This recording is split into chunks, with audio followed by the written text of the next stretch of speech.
बिस्मिल्लाहिर्रहमानिर्रहीम, अस्सलाम वालेकुम नाज़रीन। आप देख रहे हैं प्रोग्राम कड़वी बात और मैं हूं जुल्फ़कार मीर।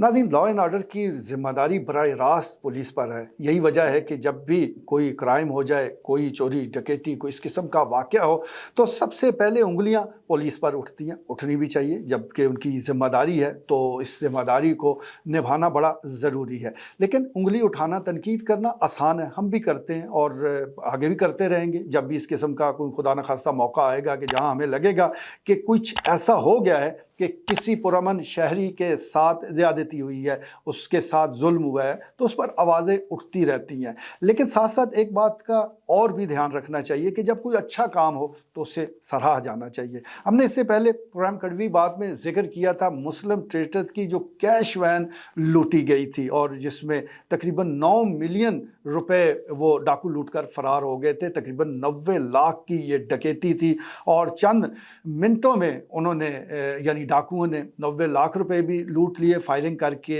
एक जो मुलाजम है उसको ज़ख्मी कर दिया।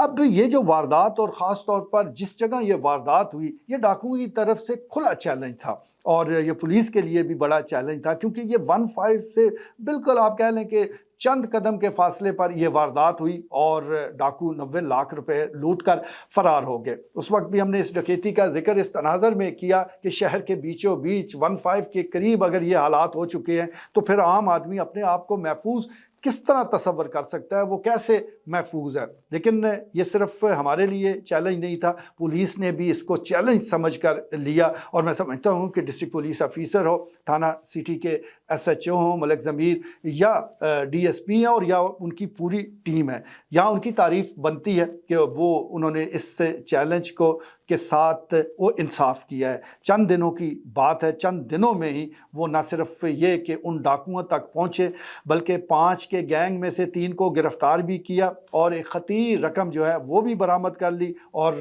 जो इस जिनकी डकैती हुई थी, जो मकामी ताजर हैं चौधरी अब्दुल रऊफ़, उनके हवाले भी कर दी गई है। ये बड़ा अहम वाक़या है और मैं समझता हूँ कि जिस तरह डाकुओं ने ये चैलेंज दिया था तो पुलिस ने ये न सिर्फ चैलेंज कबूल किया बल्कि इस चैलेंज में डाकुओं को शिकस्त भी दी। 3 डाकू गिरफ्तार है, एक के बारे में बताया जा रहा है कि वारदात के दूसरे दिन ही वो कतर फरार हो गया था और उसको अब वापस लाने की कोशिशें वो इंटरपोल के ज़रिए शुरू कर दी गई हैं। दूसरी एक और बड़ी अहम खबर ये है कि इन 5 डाकुओं में एक हसास इदारे का हाज़र सरवर मुलाजम भी मौजूद था। आप अंदाज़ा कर सकते हैं कि मामलात किस तरफ जा रहे हैं कि यानी लोगों की अच्छी खासी नौकरियां लगी हुई हैं और फिर भी वो चोरी डकैती में मुलव्वस हो जाते हैं। यहाँ इस बात की नफ़ी हो जाती है कि सिर्फ वो लोग ही डकैतियाँ चोरियाँ नहीं करते कि जिनके पास वसाइल की कमी है, बल्कि इसका ताल्लुक तरबियत से है, इसका ताल्लुक आदत से है। तो ये सिलसिला हमारे सामने आया तो बड़ा अच्छी बात है, हम मुबारकबाद देंगे मुस्लिम ट्रेडर्स के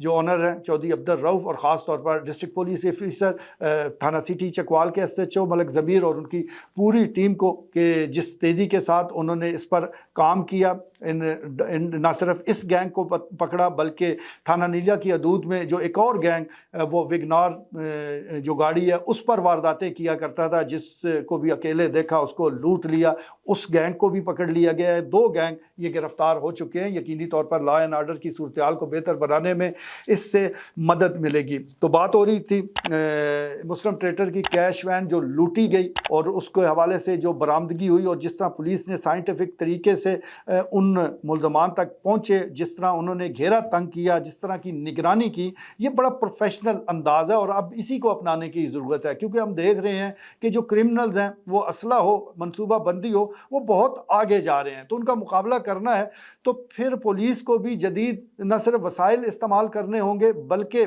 जो ये क्रिमिनल का माइंड है, जो ये सोचते हैं, जो मनसूबा बंदी करते हैं, इसके काउंटर में अपना को प्लान भी वो ज़रूर रखना होगा। और यहाँ इस वारदात में हमने देखा कि मकामी पुलिस ने बिल्कुल उसी अंदाज से वो सोचा कि जिस तरह वो मुल्ज़मान चाह रहे थे कि उनको ट्रेस नहीं किया जा सकता, तो बिल्कुल उसके अपोजिट एक प्लान तैयार किया गया जो कि सक्सेसफुल हुआ और आज 3 जो मुल्ज़मान हैं डकैती के वो सलाखों के पीछे हैं और 2 के पीछे पुलिस है, वो भी अनकरीब इंशाअल्लाह वो गिरफ्त में आ जाएंगे। तो ये एक ऐसा काम है जिसको सराहा जाना ज़रूरी है। अच्छा नाज़रीन, इसमें सबसे अहम बात यह है कि इससे डकैती के पीछे वो घर का भेदी मौजूद था। इसी मुस्लिम ट्रेडर्स का एक साबका मुलाज़म है जिसका नाम शाहज़ेब इमरान बताया जाता है और आजकल उसकी रिहाइश जहांगीर टाउन में है। उसने ही ये सारा प्लान तैयार किया और फिर दीगर और लोगों को शामिल किया। तो घर का भेदी वो ज़रूर होता है, लेकिन एक बात ये लोग भूल जाते हैं कि कानून के हाथ बड़े लंबे होते हैं। वो आईटी के ज़रिए, जियो फेंसिंग के ज़रिए इन तक पहुंच ही जाते हैं और बिलाखिर पहुंच के बहरहाल ये डकैती की गई रकम भी बाजियाब होगी। और इस सिलसिले में जो चौधरी अब्दुल रऊफ़ है उन्होंने सबसे पहले ही ये वादा किया था कि अगर उनकी ये बरामदगी होगी तो वो इनामात भी देंगे। तो 5 लाख रुपए नकद वो इस टीम के लिए वो उन्होंने न सिर्फ इनामी रकम का ऐलान किया बल्कि कल तकसीम भी कर दी गई। इसके साथ साथ जो रिकवरी हुई है, दिलचस्प बात यह है कि उसमें 5-6 बच्चे मौजूद हैं जिनकी मालियत बताई जाती है 6 लाख के करीब। तो ना सिर्फ रकम वापस आई है बल्कि इसके साथ बच्चे कटे भी वो चौधरी अब्दुल रऊफ़ साहब को मिले हैं। इसके अलावा एक अहम बात ये है कि मलक ज़मीर SHO जो है ज़ाहिर उनके क्रेडिट में ये बात जानी थी। उन्होंने इस डकैती के मुल्ज़मान को पकड़ा, लेकिन उनके पेशरो फैसल नदीम थाना सिटी के जब SHO थे तो उस वक्त उन्होंने भी काफ़ी मेहनत की, उन्होंने भी काफ़ी पेशरफ्ती की और ये जो मुश्तरका एक कावश है जिसके नतीजे में आज ये मुल्ज़मान वो कटहरे में वो उनको पेश कर दिया जाएगा। आजकल ये पुलिस की कस्टडी में है और जितनी जल्दी हुआ, क्योंकि अमूमी तौर पर डकैती की रकम वो कुछ दिन गुजर जाए तो ये बरामद नहीं होती। ये इन लोगों ने कौन सा मेहनत से कमाया होता है, तो ये पैसे ऐसे उड़ा देते हैं, हवा में उड़ा देते हैं। लेकिन चौधरी अब्दुल रऊफ़ साहब खुशकिस्मत है कि बड़ा कुछ ज़्यादा नुकसान नहीं हुआ, ये रकम उनको वापस मिल गई। हम उम्मीद करते हैं कि जहां पुलिस को हम ज़िम्मेदार करार देते हैं किसी भी डकैती की शक्ल में, वहीं जो हमारी ताजर बिरादरी है वो भी अपनी ज़िम्मेदारियां ज़रूर महसूस करेगी कि जब भी आपने इतनी बड़ी रकम एक जगह से दूसरी जगह ट्रांसफ़र करनी है तो उसकी हिफाजत के लिए भी कुछ मुनासिब बंदोबस्त होना चाहिए। यहाँ प्राइवेट गार्ड भी मौजूद हैं, छानबीन के बाद वो प्राइवेट गार्ड भी रखे जा सकते हैं, ख़ास तौर पर जब आप रकम ट्रांसफ़र कर रहे हैं तो उस वक्त तो ये इंतज़ामात इंतहाई ज़रूरी हैं। इसी तरह आप जिस भी ऑफिस में ज़्यादा रकूम का लेन देन होता है, पैसे इधर से उधर जाते हैं, तो वहाँ जो मुलाजमीन हैं उन पर नज़र रखने की ज़रूरत है। वहाँ कोई बाहर से अगर बंदा आ जा रहा है उस पर नज़र रखने की ज़रूरत है। तो ये एहतियात तो ताजर बिरादरी ने करनी है, उन लोगों ने करनी है कि जो कारोबार कर रहे हैं। और दूसरी तरफ अगर खुदा न खास्ता को वाक़या पेश आ जाए तो फिर पुलिस की ज़िम्मेदारी शुरू हो जाती है। इस मामले में तो कम से कम हम ये कहेंगे कि पुलिस ने अपनी ज़िम्मेदारी निभाई है और क्या खूब निभाई है। आज के लिए इतना ही, इजाज़त दीजिए, अल्लाह ने के बाद।